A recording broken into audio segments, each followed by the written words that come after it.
Allora, sempre con molta calma perché non è finita, questa è una partita pazza. Se avessi cominciato questo video al primo tempo, no? Di cosa, perché io poi metto in copertina quella cosa là? Per un pochino di provocazione. L'avete pensato tutti, no?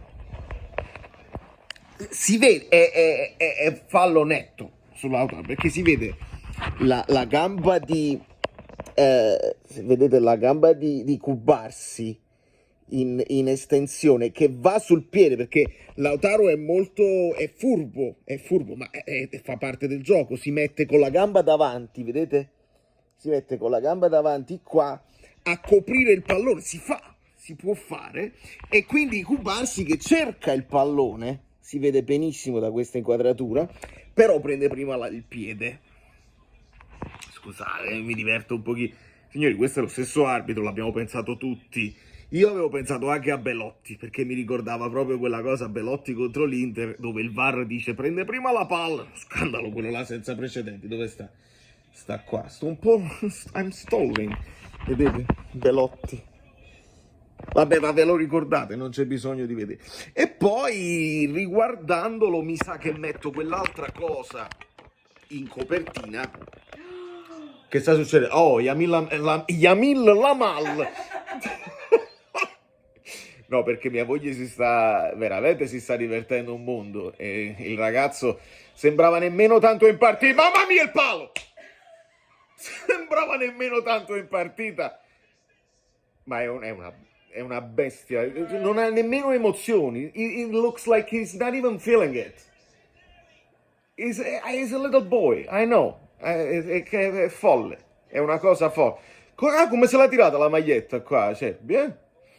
Ah, stavano parlando di un fallo di signori, a livello arbitrale è successo la qualunque, però a parte gli scherzi della situazione, insomma così, la solita partita, perché doveva essere una partita diversa? Non poteva essere una partita diversa da questa. Cioè, il Barcellona che gioca un po' di...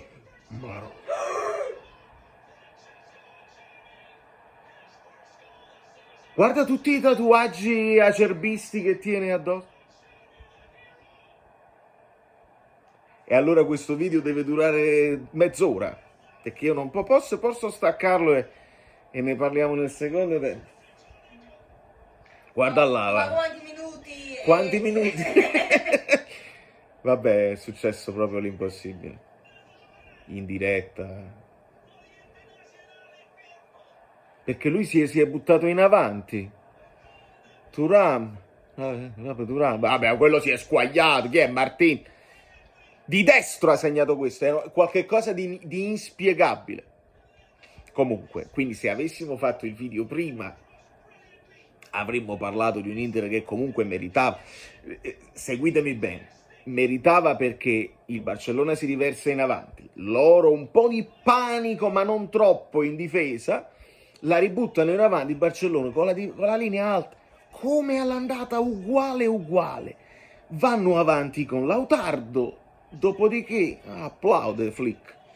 Vanno avanti con Lautaro. Dopodiché arriva la situazione del rigore, che vi ho debancare, è rigore per me netto. Poi in copertina mi tolgo lo sfizio. Che è successo?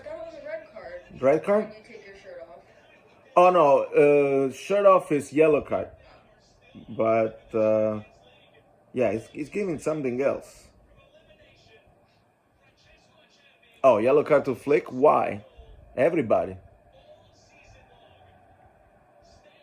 People from i tifosi, vabbè. Quindi dicevamo, facciamola breve perché sennò questo video quando deve durare? Tutti i tempi supplementari? No, ci fermiamo e ci vediamo alla fine. Il racconto della partita. Quindi mi diverto in copertina per fare polemiche, perché per il Napoli io le spengo le polemiche, cerco di spengere. Per questi qua invece non le dobbiamo creare. Fondamentalmente il contatto che io cerchio in copertina, e se volete scrivetemi in privato vi mando anche il file, la metto come storia su Instagram. Il ginocchio di Lautaro colpisce Kubarsi prima che Kubarsi entri con la palla così, però il rigore era da dare probabilmente. Creiamo la polemica per creare un po' di confusione. La Lamine Yamal non è mica finita. No, si va ai supplementari, è impossibile che lo fanno proprio adesso. Taremi. Gli sta fanno pure un quarto gol. No, vabbè. Ok. Oh! C'è un po' di panico adesso. C'è a little panic. Rafinha Mal. Maron! No! Sommer. Allora, avete visto che non stavo tifando per loro? Questa è la reazione. Vabbè. Sommer ha fatto 2 o 3 parate. Quella là su Garcia, perché poi non abbiamo finito il racconto. Il Barcellona non cambia come gioca, sta a postare sotto 2-0, 3-0, non succede, non cambia niente per loro, vanno là senza emozioni, senza scomporsi e attaccano finché non segnano. Il primo gol di Garcia è bellissimo perché la mette proprio là. Aveva una seconda opportunità dove Sommer fa una parata distinto, però se la vai a rivedere gliela tira un po' addosso. E poi Sommer fa un'altra parata sulla Yamal, fanno cose pazzesche, insomma, veramente una partita esaltante. What? Now the extra time. So I have to keep recording for like 15 plus another 15 minutes plus the Paramount Plus. No, I gotta stop and I gotta edit because otherwise andiamo a finire a 1001 notte. Ci vediamo per la conclusione. Lasciate il like in questo momento. Chuck. Montiamo qualcosa, signor De Laurentiis? Sì. Ma che De Laurentiis? Sei Pasquale! Su questa parata si deve fare il video perché Sommer è assolutamente il protagonista. L'ha tolta dall'angolo con la punta delle dita, ha fatto una parata pazzesca. E anche l'uscita che fa dopo. Signori, è tutto epico, perché ci si mette la pioggia, Zielinski che entra in scivolata come mai fatto in prima d'ora.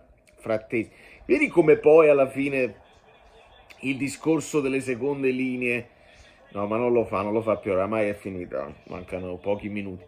Il discorso delle seconde linee, vedi, Frattesi, Raspadori, lo fareste lo scambio? E intanto Raspadori segna con noi e Frattesi segna per loro. Assist di Taremi, allora non sono tutti così scarsi, ma la stanchezza, entrano i diciottenni qua. Però sulla questione dei diciottenni io penso che Fort ha dimostrato che Yamil Lamal è forte e lui invece non proprio. Niente, non ce la fa, non ce la possono fare. Quindi ci sono diciottenni e diciottenni, ci sono i diciottenni che ti fanno la differenza e altri che non te la fanno. Ma non significa che poi non potranno diventare. La Yamal già è, perché poi con una calma olimpionica a volte te la mette sulla testa. Quello era Maronata parata fatta, insomma, ma come si fa? È epica, lo capite che è epico questo finale e andranno alla grande avanti. Sta tutto a noi, ragazzi. Lo so, mi state riempendo di messaggi privati. Dici questi mo si gasano. Certo che si gasano. Poteva essere una mazzata pesantissima. Uscire 3-2 dopo aver fatto il vantaggio di 2-0 sarebbe stata una mazzata pesante. E invece così ti gasi alla grande, l'acido lattico si scioglie, non ci pensi. Poi è chiaro, qualcuno potrebbe stare acciaccato, qualcuno potrebbe sentirsi appagato, la speranza è quella, però non c'è altro da fare. Guarda qua, sono scoppiati, anche quelli del Barcellona sono scoppiati. E Lewandowski non era Lewandowski, era Milik in quel caso, quindi non c'è niente da fare. Però bisogna fare i complimenti, onestamente, perché l'Inter se l'è giocata con le sue armi, difendendosi, ragionando su come fargli male. È chiaro che con la difesa così ballerina li fai male così con i contropiedi e lo fanno. Ed è tutta l'Italia, aggiungo giustamente, esalterà l'epica dell'impresa dell'Inter sicuramente, con le armi che hai. Questo ragioniamo anche su di noi, se poi ci lamentiamo che ci difendiamo, non facciamo troppi gol, lo spettacolo eccetera eccetera. Anche qua lo spettacolo dipende tanto dal tuo avversario. Questa è una riflessione così, e poi nient'altro, perché non può succedere niente più. Stacco, ci vediamo. What happened? Oh, cioè, no, yellow card non succede niente. Il povero Lamallino avrà altre opportunità sicuramente per fare le sue cose. E va bene così. Voi lasciate un like comunque. Perché? Perché non dipende da... dipende da noi. Sta tutto a noi. Non possiamo basarci su mazzate psicologiche, sciuliate, eccetera, eccetera. Facciamo conto che loro faranno bottino pieno, galvanizzati da questa grande vittoria, e poi al di là di tutto una grande partita, perché è una grande partita, la partita di semifinale di Champions che finisce 7-6 è divertentissima. Poi si può dire, ma le difese devono essere meglio, se no le difese in me. Scelte filosofiche. Va bene così, facciamo il nostro dovere, che poi magari l'anno prossimo la possiamo fare noi, una Champions dignitosa almeno, poi vediamo, a testa alta, uscendo a testa alta. Ancora Sommer, niente da fare, ciao, un bacio.